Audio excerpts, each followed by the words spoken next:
Welcome to AI Trend Talk. I'm Isaac. And I'm Alice.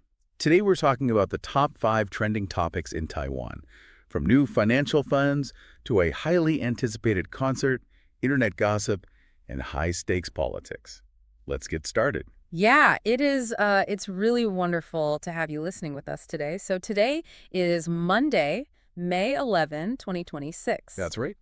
And our mission for this deep dive is to explore 5 completely different stories. You know, stories that are really capturing the attention of everyone in Taiwan right now. Exactly. We are not just going to read the news to you. No, definitely not. We want to look closely at the details. We really want to understand exactly why you and everyone else care so much about these specific topics today. Yeah, and, you know, if you look closely at the news today, there's actually a common theme connecting everything. Oh, really?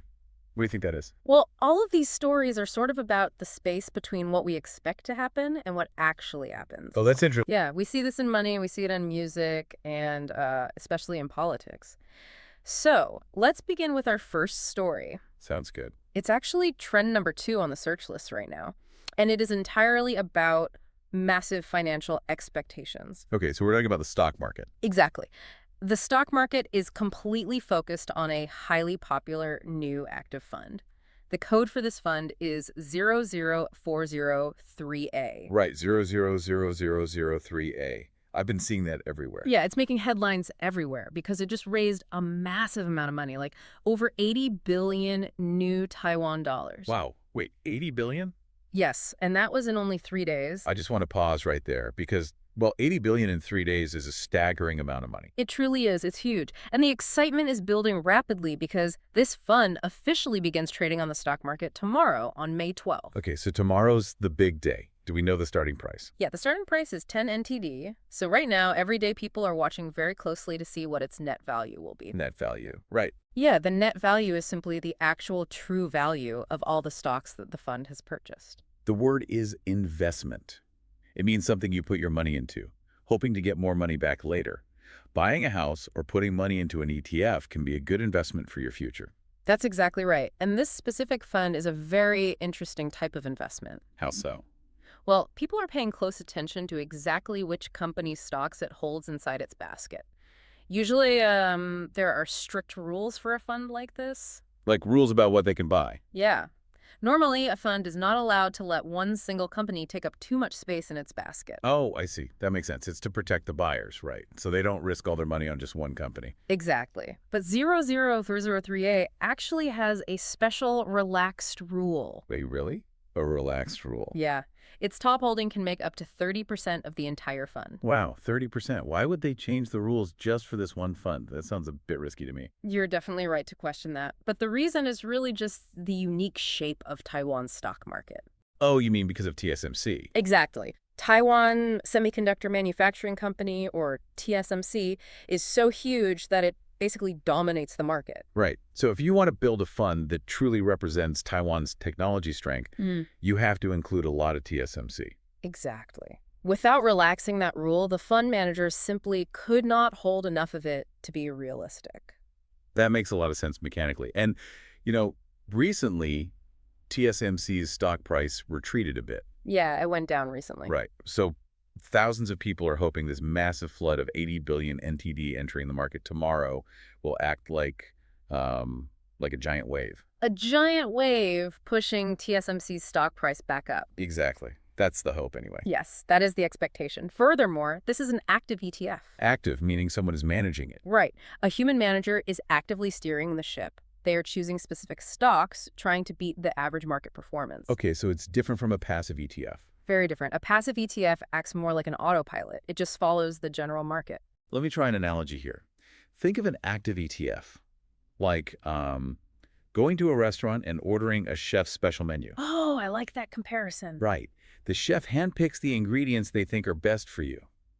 But a passive ETF is more like a giant buffet. Yeah, you just get a little bit of everything. Exactly. You get whatever's already sitting on the tables. But here is my question. Does the chef's special menu actually guarantee that you will eat a better meal? That's a great point. Or does it just mean you are paying more money and setting your expectations higher? That is a crucial distinction to make. The chef's menu does not guarantee a better meal at all. It just means you're trusting the chef's personal skills. Right. And if the chef chooses a bad ingredient, The whole meal is ruined. The Yeah. fund manager has to make the perfect choices under immense pressure. If they fail, well, that 80 billion NTD could shrink. so an active ETF is essentially a massive bet on a future outcome. You're really relying on the skills of one person. Yeah, it requires a lot of patience and a lot of herp.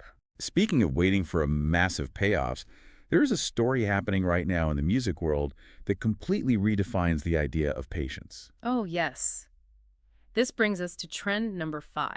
And this is such a deeply human story, don't you think? It really is. We're talking about the 64-year-old male singer, Wang Jui-te. Right. And what did he just do? He just announced his first big solo concert, and it's going to be held at the massive Kaohsiung Music Center. Wow.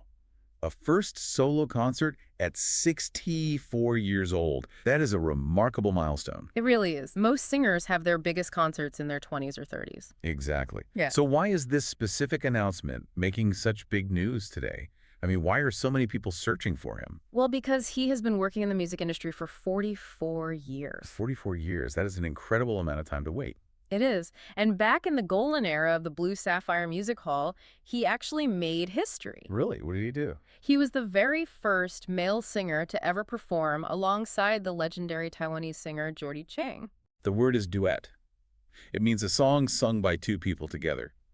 The two famous singers performed a beautiful duet at the end of the concert. Yes, and those early duets with Jody Chiang are a treasured part of music history in Taiwan. Jody Chiang went on to become an absolute superstar. Everyone knows her name. Right.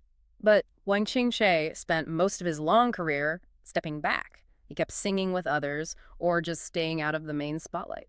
And now, after 44 years of waiting, he is finally stepping onto a massive stage all by himself. Yeah, it's quite emotional. I really want you to imagine the emotional weight of that. You start your career sharing a microphone with someone who becomes a legend, Mm-hmm. and you watch the entire music industry change over 4 decades. Mm. I mean, the old music halls were loud, crowded places. Oh, very loud. People were eating dinner, drinking, and talking loudly while the artist sang on stage. You really had to fight for their attention. But today, the music industry is totally different. Yeah, now you have these giant, quiet concert halls. Exactly. Thousands of people sitting in the dark, staring only at you. I have to wonder, is it harder to perform now than it was back then? Well, it's definitely a different kind of pressure. In the old music halls, you had to be loud and entertaining just to be noticed over the sound of clinking glasses. That's true. But today, Today, in a place like the Kaohsiung Music Center, the audience is perfectly silent and focused. Every single small mistake can be heard.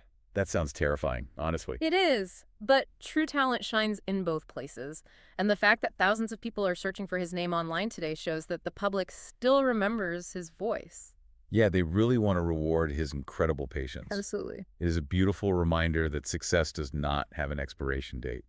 You can step into your own spotlight at any age. I couldn't agree more. Well, let's transition now. We just talked about a beautiful, true history of a legendary duet. Now, let's look at a completely fake history created by modern technology. Yes. This is trend number 8. And it really highlights the strange times we live in today. It involves the veteran media commentator Wang Jui-te. Yes. Over the weekend, a really wild story started spreading rapidly across the internet. The word is rumor. It means a story or piece of news that people talk about, but it might not be true. I heard a rumor that our teacher is going to move to another school next year. And this particular rumor was entirely false. What was the rumor about? The story claimed that a 27-year-old news anchor named Wang Jui-te was actually his secret daughter. Wait, a secret daughter? Yep, that was the rumor. How does a story like that even gain traction? I mean, if I tell someone I have a secret family, they usually want some kind of proof. Well, that's exactly where the technology comes in. Wang Jui-te blamed AI, specifically deepfakes, for creating this fake news. Deepfakes, those can be very convincing. They are. Deepfakes use artificial intelligence to alter videos and images. They make completely false things look incredibly real. And because the internet moves so fast, people often share these images before they even think to check if they are real. Exactly. False stories spread much faster than true ones because they trigger strong emotions, Yeah. like shock or anger. So how do you fight back against a highly advanced AI that is trying to rewrite your personal life? Well, he chose to fight it with undeniable reality. Yeah. And a bit of humor, too. Oh, What did he do? To clear things up, he made a public post on social media right on Mother's Day. Right. He posted a video of himself singing at a KTV. Okay, singing at a KTV. Who was he with? He was with his wife, his son, and his actual daughter.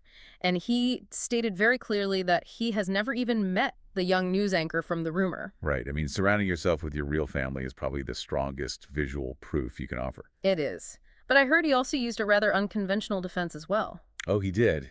He joked that a famous fortune teller once told him he would only ever have 2 children in his entire life. Wait, really? A Yeah. fortune teller? Yeah. So he told the public that his quota is full, making it completely impossible for him to have a secret daughter. That is highly amusing and completely ironic, too. Right. We live in a world where highly sophisticated computers can generate fake human beings and fool thousands of people. And yet, this veteran media commentator decided to use an ancient fortune teller's prediction as his ultimate proof of the truth.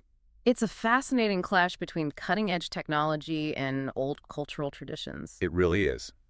It proves that when the internet tries to complicate your life with technology, a simple, honest laugh with your family is still the best defense. That is a great takeaway. So from local internet whispers that can be solved with a laugh, we now move to the global political stage. Yes, where rumors and words have massive global consequences. This brings us to trend number 14. We are looking at a major diplomatic event here. We are. U.S. President Donald Trump and Chinese President Xi Jinping are planning an upcoming meeting in Beijing. And in Mandarin, people are calling it the Chuan Xi Hui, Yeah. or the Trump-Xi Summit. Exactly. Now, just to be clear for you listening, whenever we discuss international politics on this deep dive, our goal is simply to examine the facts. Yes, absolutely. We are strictly neutral. We are not picking sides or telling you what to think. Right. We just want to explore the mechanics behind why this specific meeting is trending so heavily in Taiwan right now. Exactly. So what are the basic facts? The basic facts are that President Trump arrives in Beijing on May 13th, and the summit officially takes place the next day on May 14th. Okay. And why is Taiwan paying such close attention to this? It's capturing attention for one massive reason. There is a $14 billion arms sale to Taiwan that is currently waiting for official approval. Wow. $14 billion is an astronomical sum of money. It is a massive deal. But how exactly does a meeting between the U.S. and China affect a sale to Taiwan? Well, in international diplomacy, everything is connected. The leaders might discuss trade, technology, and military power all at the exact same time. So they bargain with different pieces. Exactly.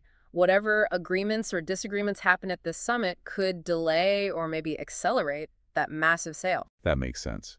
I also read that U.S. Secretary of State Marco Rubio recently made a statement about this. Yes, he did. He said the U.S. opposes any force changing the status quo in the Taiwan Strait.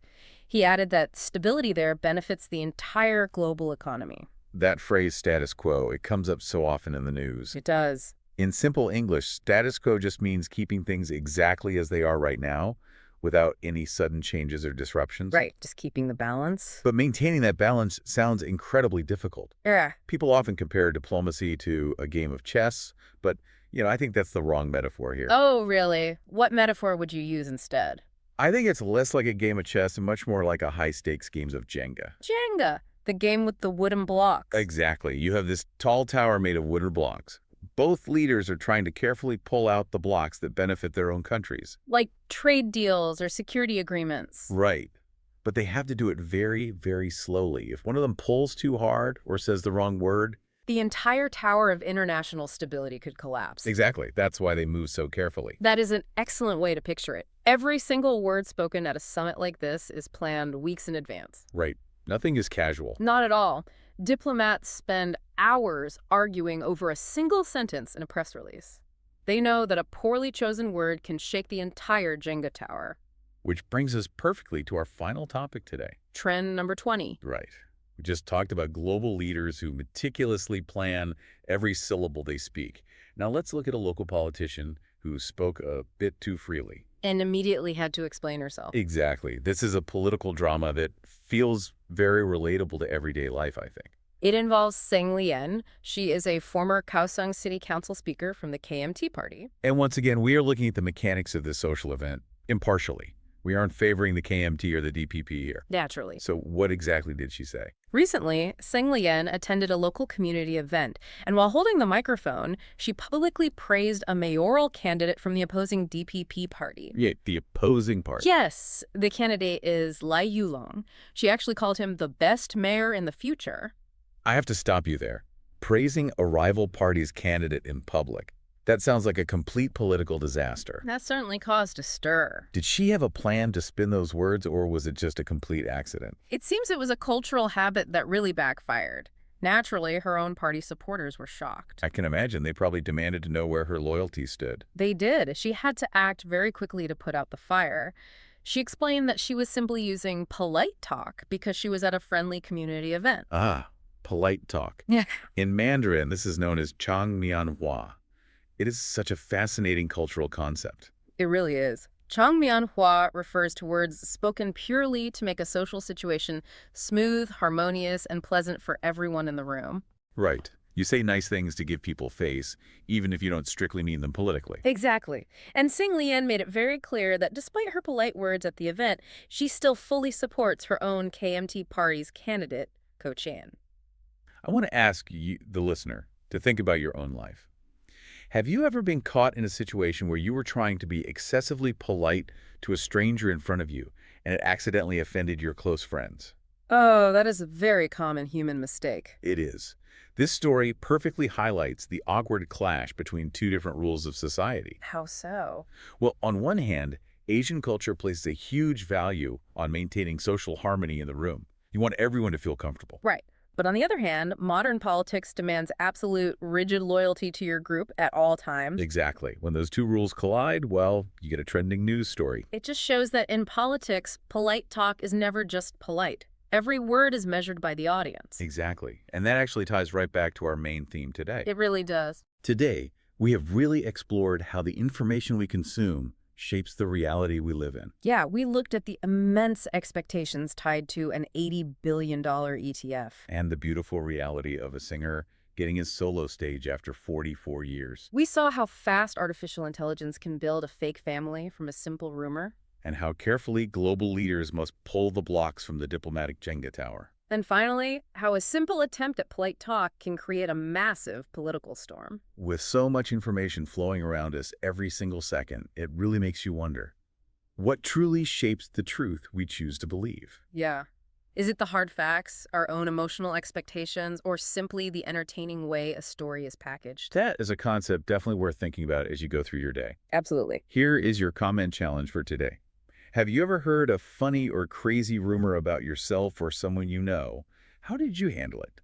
Leave your story in the comments below. We truly look forward to reading your stories. Keep practicing your English, keep asking questions, and always stay curious about the world around you. Thank you so much for joining us for this deep dive. Have a wonderful day, and we will see you next time.